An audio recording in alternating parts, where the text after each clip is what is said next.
नरेंद्र मोदी की हुकूमत ने 5 अगस्त 2019 को जो किया था और जो कश्मीरियों का खुसूसी स्टेटस छीना था, एक बदतरीन कर्फ्यू लगाया था, हालात अब तक नॉर्मल नहीं हो रहा है। कश्मीरी लगातार एहतजाज कर रहे हैं, आलमी ज़मीर को झंझोड़ा जा रहा है। मोदी ने पत्ते खेले, पत्ता अपना खेला और उसने आपके लिए एक सिचुएशन क्रिएट कर दी। कश्मीरियों की जिद्दोजहद हमारी जिद्दोजहद है, ये हमारी स्ट्रगल है। 2 साल कश्मीर में बर्बरियत के, वैसे तो ये 70 साल की कहानी है, इससे ज़्यादा की है, लेकिन इन 2 सालों में क्या हुआ, आप उसको कैसे मुख्तसर वक्त में चंद जुमलों में एनालाइज कर सकते हैं? जी, सबसे पहले मुझे शुरू करने दीजिए। प्रेसिडेंट साहब की जो तकरीर थी, उनका जुमला था कि कोई पाकिस्तानी चैन से नहीं बैठेगा जब तक हम कश्मीरियों को आज़ादी नहीं दिलवाएंगे। ये जुमला मुझे लेने दीजिए और उससे शुरू करने दीजिए कि प्रेसिडेंट साहब को उसके बाद काम स्टार्ट होता है पाकिस्तान का और प्रेसिडेंट साहब का और गवर्नमेंट का। वो ये है कि अब उनको आज़ादी दिलवानी है तो किस तरीके से दिलवानी है। हमने रेजोल्यूशंस के ऊपर डिपेंड करके देख लिया, आज़ादी नहीं मिल रही। हमने बाकी ममालिक में कैपिटल्स में जो लोगों को भेजा, उन पे बातें कराई, कश्मीरियों के मुजाहरे करवाए, किए, उन्होंने खुद अपनी आज़ादी के लिए खून बहाया, कश्मीरियों ने, आज़ादी नहीं मिल पाई, अभी तक नहीं मिली। अच्छा, उसके बाद पाकिस्तान ने सिफारती और सियासी और इखलाकी जितनी भी सपोर्ट थी वो प्रोवाइड की, उससे नहीं मिली। 4 जंगें हो गई, उसके बाद भी नहीं मिली। और उसके बाद हमने ये भी कहा कि अब हम न्यूक्लियर पावर बन गए दोनों मुल्क, तो अब हमारे पास उस किस्म की जंग की गुंजाइश नहीं रह गई जो कि हम 4-5 जंगें करने के बाद महसूस करते थे कि शायद हमें इससे कुछ हमारे मसाइल हल होंगे। तो प्रेसिडेंट साहब के लिए बहुत बड़ा मसला ये है कि अब क्या किया जाए कि पाकिस्तान के बच्चे के लिए, जो कि पाकिस्तान का बच्चा करे, ताकि कश्मीरी को आज़ादी मिले, कश्मीरियों को। इससे ये मेरा स्टार्टिंग पॉइंट हो गया। दूसरी जो चीज़ है, आपने कहा कि क्या हुआ इन 2 सालों में, ये हुआ कि मोदी ने पत्ते खेले, पत्ता अपना खेला और उसने आपके लिए एक सिचुएशन क्रिएट कर दी। आप उसको पेट कंपली कह लीजिए, आप उसको अपना पत्ता कह लीजिए, और उसने कहा कि अच्छा कुछ जवाब में है तो ले आओ। अच्छा, हमने जवाब में ये कहा, हमने कहा कि हम तुमसे बात नहीं करेंगे जब तक ये वापस नहीं हो जाते। कंफ्यूज हुए पहले शुरू में कि ये हुआ क्या, ऐसा तो लिखा नहीं था किताब में, लेकिन उसने तो किताब के हट के एक कदम उठा दिया। अच्छा, अनकन्वेंशनल कदम उठा दिया। आप उसको अगर हिंदुस्तानी तौर पे देखें तो एक बोल्ड कदम उठा दिया। अच्छा, गो के उससे हमारी यूएनएससी की रेजोल्यूशंस हों या कश्मीरियों का जो जज्बा है उस पर फर्क नहीं पड़ता। यूएनएससी रेजोल्यूशन के अंदर किसी के अंदर भी आर्टिकल 370 या 35A का जिक्र नहीं है। आर्टिकल 370 वैसे ही शेख अब्दुल्ला और जवाहरलाल नेहरू के बीच में तय हुआ था। ये हुर्रियत वालों को एक्सेप्टेबल ही नहीं है, ना पहले दिन से एक्सेप्टेबल नहीं है। ये सिर्फ वहाँ की जो सियासी जमातें हैं, सिर्फ उनके लिए किया। जो सबसे बड़ी इंपॉर्टेंट चीज़ थी 35A, जो कि जिसने डेमोग्राफिक इंजीनियरिंग का मसला किया। तो ये चीज़ें हैं जो कि इन 2 सालों में हुई हैं। पाकिस्तान के पास आज 2 साल के बाद ये वक्त है कि हमने एक छोटी सी स्कर्मिश भी की, हमने उनको ये भी बताया कि हम सब कुछ कर सकते हैं। लेकिन यार, अब पाकिस्तानियों को सोचना है कि हमारे पास क्या वही नारे होंगे जो पुराने आज तक 70 साल में लगा रहे हैं? हम वही उसी स्क्रिप्ट पे काम करेंगे जो अभी तक चल रहा था, या ये कि हमने कुछ तब्दील करना है कि मोदी साहब ने एक पत्ता खेला है, हमारे पास कौन सा पत्ता है जो हम खेल सकते हैं जिससे कुछ उनकी मदद हो जाए? और दूसरी फाइनल बात, हमें ये फैसला करना है कि कश्मीर का मसला कश्मीरियों के लिए इंपॉर्टेंट है जिसका पाकिस्तान ने वादा किया, या पाकिस्तान के लिए भी इंपॉर्टेंट है जो कि पाकिस्तानी जिसके लिए 70-72 साल लड़े हैं। तो कहने का मतलब ये हुआ, इसका भी आज थोड़ा सा एक रेट्रोस्पेक्ट में या इंट्रोस्पेक्शन करने की जरूरत है, देखने की जरूरत है कि हम इन चीज़ों की बुनियाद पे कौन सा रास्ता इख्तियार करें जो कि कश्मीरियों के लिए भी बेहतर हो, पाकिस्तानियों के लिए भी बेहतर हो और खित्ते के लिए भी बेहतर हो, और हिंदुस्तान का जवाब दिया जा सके। तो ये बहुत बड़े सवाल हैं जिसकी बुनियाद, जिसको मुझे शक पड़ता है कि हमारे यहाँ अभी इस तरह की सीरियस बहस नहीं हो रही है। आपने एक सवाल छोड़ा, कौन सा पत्ता, ये मैं वापस आऊंगा आपके पास दोबारा कि आपके दिमाग में क्या चल रहा है, पाकिस्तान क्या पत्ता है। लेकिन फिलहाल मैं मदर अब्बास साहब के पास सेम क्वेश्चन। मदर अब्बास साहब, सर 2 साल और 2 साल की कारकर्दगी, यानी इसमें आपका तज्जिया क्या कहता है कि 2 साल में क्या हुआ? खबर आई जिसको हमने शायद उस तरीके से पिक नहीं किया, और मैं समझता हूँ कश्मीर के हवाले से वो बहुत बड़ी खबर थी। यानी पहली मर्तबा ऐसे हुआ है कि नेल्सन मंडेला की फैमिली की तरफ से बिल्कुल कश्मीर के मसले पर एक बहुत ही वाज़ेह किस्म का बयान आया है। मेरा ख्याल है ना सिर्फ ये कि प्राइम मिनिस्टर के लेवल पे, फॉरेन मिनिस्टर के लेवल पे, क्योंकि देखिए मंडेला का नाम दुनिया में यूनिक है। लोग जनूबी अफ्रीका के सदर या वजीर आजम को नहीं जानते, वो जनूबी अफ्रीका की पहचान नेल्सन मंडेला को जानते हैं। बिल्कुल। उनका दामाद और उनका पोता अगर कश्मीर के हक में एक बयान जारी करते हैं तो पाकिस्तान को उनका न सिर्फ शुक्रिया अदा करना चाहिए, उनको अपना एम्बेसडर बनाना चाहिए इस मसले पर, क्योंकि वो बहुत बड़ा ब्रेक थ्रू हो सकता है और वो इंडिया के लिए इंतहाई एम्बैरसिंग हो सकता है कि अगर नेल्सन मंडेला की फैमिली कश्मीर कॉज के लिए निकलती है तो ये आपकी सारी डिप्लोमेसी एक तरफ और वो इंटरनेशनल फोरम पे जाकर उनका बोलना कश्मीर के लिए बिल्कुल मुख्तलिफ है। अब ये किस तरह ये पाकिस्तान का फॉरेन ऑफिस, पाकिस्तान की गवर्नमेंट की तरफ से, लेकिन एटलीस्ट प्राइम मिनिस्टर या पाकिस्तान गवर्नमेंट के लेवल पे उनका शुक्रिया जरूर अदा करना चाहिए।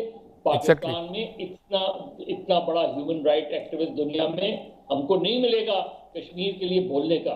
गलती हमसे, देखिए गलतियां तो हमसे बेशुमार हुई हैं, अगर गलतियां नहीं होती, यानी इंडिजिनस मूवमेंट को किस तरीके से हमने टैकल किया वहां की, वो एक बहुत बड़ी गलती थी। पोस्ट 89 हमारी जो पॉलिसी रही उसमें बड़े फ्लॉज रहे, उसके अंदर उसमें हमने जेकेएलएफ को जिस तरीके से हैंडल किया वो बहुत खराब स्ट्रैटेजी थी हमारी। यानी यहाँ आप सोचें पाकिस्तान के अंदर अमानुल्लाह या मकबूल भट्ट कोई पॉपुलर वो लोग नहीं थे, उनको हमारे यहाँ उस तरह ओन नहीं किया जाता था। मुझे और फिर मीडिया में अपनी रिस्पॉन्सिबिलिटी, मुझे आज भी याद है यासीन मलिक ने एक तकरीब में खिताब करते हुए कहा था कि मैं जब पाकिस्तानी न्यूज़पेपर्स पढ़ता हूँ और इंडियन न्यूज़पेपर्स पढ़ता हूँ तो मुझे कोई ज़्यादा फर्क नहीं नजर आता जब कश्मीर की रिपोर्ट स्टोरीज के बारे में खबरें हों।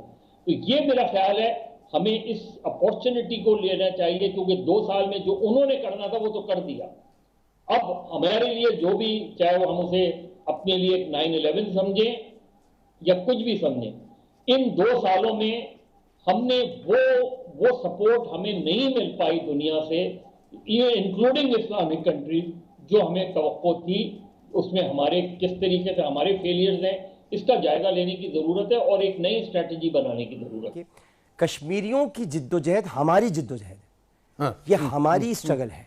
और उन्होंने ये भी कहा उसमें कि भारत ये जान ले कि आने वाले दिनों में उसके ये इंसानियत सोच जराइम उसी की तबाही का सबब बन जाएंगे। ये मंडेला ने कहा है, ये बहुत बड़ी बात है जो कि अभी मजहर अब्बास साहब ने जिसका जिक्र किया जी। ये कोई मामूली बात नहीं है, ये उस मुल्क से आई है बात जहां पर 28 साल तक नेल्सन मंडेला ने जेल काटी, और जेल काटने के बाद जब वो बाहर आए तो बैनुल अक़वामी सतह के लीडर तो पहले ही थे, फिर वो सदर भी बने, उसके बाद उन्होंने नेशनल कांग्रेस छोड़ दी, और उसके बाद अब उनका स्टेप ग्रैंडसन और ग्रैंडसन दोनों ये बात कह रहे हैं। लेकिन दुख इस बात का है, जो कि मजहर भाई का दुख है, मेरा भी दुख है, कि हमने इस बयान को अहमियत ही नहीं दी। यानी साउथ अफ्रीका की तरफ से इतना बड़ा स्टेटमेंट आया है और वो कह रहे हैं कि जद्दोजहद हमारी जद्दोजहद है जो हमने लड़ी है। मैं ये समझता हूँ कि एक तो हमें उनका शुक्रिया अदा करना चाहिए, और मैं बहैसियत पाकिस्तान तहरीक इंसाफ और उसकी पार्टी और उसके मेंबर नेशनल असेंबली की हैसियत से मैं मंडेला का शुक्रिया अदा करता हूँ। और उसके साथ साथ मैं ये बात ज़रूर कहूँगा जो शहजाद भाई ने की, कि अगर हमें जद्दोजहद करनी है और अगर लड़ना है, हमें आगे जाना है, तो मैं हम लोग थोड़ी देर पहले भी किसी प्रोग्राम में थे, मैं वही बात दोबारा यहाँ पर दोहराता हूँ कि लक्ष्मण रेखा है हमारे लिए लाइन ऑफ कंट्रोल, और लक्ष्मण रेखा है ये। इस रेखा को कायद आज़म ने 1947 में कायम किया था, और ये बात याद रहे कि नानू अकरबु इलैहि मिन हब्लिल वरीद, अल्लाह शरक से ज़्यादा करीब है। तो हमारी शरक, जो अल्लाह जिस शरक से करीब है वो इंसानों की शरक है, और हमारी शरक कश्मीर है। हम इस कश्मीर की शरक को कटने नहीं देंगे, और शरक को आपको काबू रखने के लिए कश्मीर कोई सीता नहीं है जिसे रावण उठाकर ले जाए। ये बहुत सोच समझ के इसमें फैसले करने होंगे, आगे बढ़कर भी और आगे जाकर भी। लड़ना है तो फिर हिकमत अमली तय करनी होगी कैसे लड़ना है। इसमें 2 तरह से आप काम कर सकते हैं। एक तो ये कि जैसे कि इमरान खान साहब कश्मीर के सफ़ीर बने और उन्होंने खुलकर आवाज़ बुलंद की है, आज प्रेसिडेंट साहब ने भी बात की है। एक तरफ से तो हमें यानी हुकूमती सतह पर आवाज़ बुलंद करनी होगी, दूसरी तरफ आवाम को, पूरी पाकिस्तानी कौम को, कश्मीरी कौम का इसी तरह साथ देना। ये आवाज़ दबनी नहीं चाहिए इमरान भाई। अगर ये दब गई, अगर ये थम गई, अगर ये रुक गई, अगर इसमें लोच आ गया, अगर इसमें मोच आ गई, तो फिर आप ये समझ लीजिए कि फिर कश्मीरियों की जिद्दोजहद जो अब तक वो करते चले आए हैं वो बिल्कुल नातमाम होकर रह जाएगी। लिहाजा हमें जिद्दोजहद भी करनी है, आवाज़ भी बुलंद करनी है, मज़ाकरात भी करने हैं, टेबल पर भी लाना है। ये नहीं हो सकता जो शहजाद भाई ने कहा था, हो सकता हम तुमसे बात नहीं करेंगे। भाई बात नहीं करेंगे तो फिर उन्हें तो मौका मिल गया, उन्हें मौका मिल गया तो कहेंगे जो हम जो चाहेंगे हम करेंगे। 370 हटाइए, फिर A195 लगाइए, तो वो जो चाहेंगे करेंगे। हमें कश्मीरियों का साथ देना है और बैनुल-अक़वामी बरादरी को साथ लेके चलना है, जिसकी निशानदेही मज़हर अब्बास साहब ने की। मैं इनका शुक्रिया अदा करता हूँ, इन्होंने आज एक मरतबा फिर एक जिम्मेदार सहाफ़ी होने का सबूत दिया। जी ठीक है, मैं अब वापस आ जाता हूँ आपके पास। शहजाद चौधरी साहब, आपने कहा कि पत्ता क्या खेलना है, आपके दिमाग में कुछ तो होगा सर। क्या पत्ता हो सकता है, वो कौन सा कार्ड है जो पाकिस्तान यूज कर सकता है? अब मैं बिल्कुल आपको 3-4 उसके स्टेप्स बताता हूं, लेकिन पहली बात आपको ये बता दूं कि अभी मैं टीवी देख रहा था, उमर अब्दुल्ला साहब का इंटरव्यू चल रहा था एक इंडियन चैनल के ऊपर। उनसे जब सवाल जवाब हो रहे थे आज के दिन में या इस 5 अगस्त के मामले में जो 2 साल पहले हुआ, तो उन्होंने पूछा कि मुझे ये बताइए कि कश्मीर में जब से आपने ये काम किया कौन सी इम्प्रूवमेंट हुई, यानी क्या हमारी नौकरियां बढ़ गई, क्या हमारे होटल्स बन गए, सड़कें बन गई, कुछ यहाँ पे और हमारे लिए बेहतरी का सामान हो गया। तो अब उमर अब्दुल्ला जो कि नेशनल कॉन्फ्रेंस के लीडर हैं और एक मुस्तकबिल के चीफ मिनिस्टर बन सकते हैं वहाँ पे, उनकी सोच जरा अंदाजा लगा लीजिए। वो आज़ादी नहीं देख रहे, वो देख रहे हैं होटल कितने बने, वहाँ पे जॉब्स कितनी क्रिएट हुई। उनकी शुरू से यही सोच है, यही सोच है। महबूबा मुफ्ती यही सोच है। अच्छा, अब इनका मुकाबला है उन लोगों के साथ जो कि जेलों में बैठे हैं, अली गिलानी हो गए, हुर्रियत कॉन्फ्रेंस के बाकी लोग हो गए, सब के सब। तो इसलिए कश्मीर के अंदर जो एक जज्बा आज़ादी है, वो जिनकी एक मिरास है, वो और लोग हैं। सबसे पहले ये फर्क करना बहुत जरूरी है इस चीज के अंदर। अच्छा, उन लोगों की मिरास के लिए, उन लोगों के काम के लिए, उन लोगों की मदद के लिए पाकिस्तान को जो करना चाहिए था, पहला सवाल क्या पाकिस्तान कर रहा है?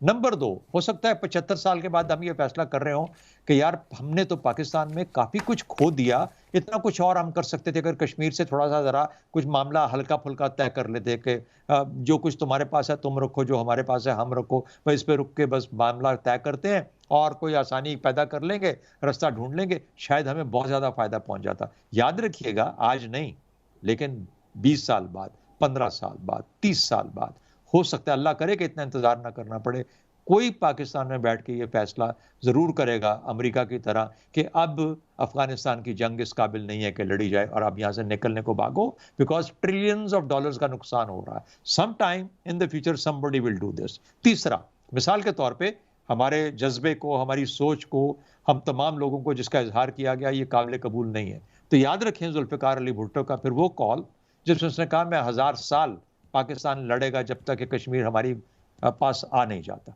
So you be ready for that, which means कि जब भी आप इस किस्म का फैसला करते हैं उसकी एक कीमत अदा करनी होती है। तो एज अ कौम, बहसियत कौम, उसका आपको उस कीमत को अदा करने के लिए तैयार रहना चाहिए।